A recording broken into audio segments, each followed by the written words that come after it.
எல்லா இடத்துலையும் இப்போ பார்த்தா சென்ட்ரி சென்ட்ரி சென்ட்ரி சென்ட்ரிங்கிறீங்க. இப்போ தான்டா சென்ட்ரி சென்ட்ரிங்கிறீங்க.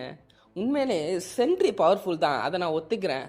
ஆனால் நம்ம ஓஜி அவெஞ்சர்ஸ்லேயே ஒரு தரமான பவர்ஃபுல் கேரக்டர் இருக்காங்க. ஆனால் இது வரைக்கும் இந்த மார்வல் பைய 10% பவரை கூட காட்டல. அது வேற யாரும் இல்லை, நம்ம ஓஜி தலைவர் ஹல்க் தான். ஹல்க்குக்கும் சென்ட்ரிக்கும் ஃபைட் நடந்திருக்கு தெரியுமா? இந்த வேர்ல்டு வார் ஹல்க் காமிக்ஸை படிச்சவங்களுக்கு தெரியும். ஹல்க்கு லிட்ரலா எல்லா அவெஞ்சர்ஸ்லையுமே சிறப்புடிச்சு வச்சிருப்பாரு, பாதி பேரை போட்டே தள்ளியிருப்பாரு. டாக்டர் ஸ்ட்ரேஞ்ச் பிளாக் போல்ட்டால கூட தடுத்திருக்க முடியாது. அந்த அளவுக்கு பவர்ஃபுல்லான ஹல்க் அந்த வருஷம் காமிச்சிருப்பாங்க.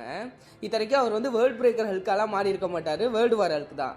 இந்த டைம்ல நம்ம கடைசி கட்ட ஆயுதத்தை இறக்கணும்னு சென்ட்ரியை கேப்டன் அமெரிக்கா வர சொல்லுவாரு. சென்ட்ரிக்கும் ஹல்க்குக்கும் 1 vs 1 ஓடும், மாத்தி மாத்தி அடிச்சுப்பாங்க. ஆனா ஃபர்ஸ்ட் நாக் டவுன் ஆனது, பாபா மாறினது சென்ட்ரி தான். அதுக்கப்புறம் தான் ஹல்க் வந்து ப்ரூஸ் பேனரா மாறி இருப்பாரு. சென்ட்ரியே கிட்டத்தட்ட தோக்கடிக்க போன எங்க தலைவனை வரலாறு காணாத அளவு மானவக்க படுத்தி வச்சிருக்கியாடா மார்வல்.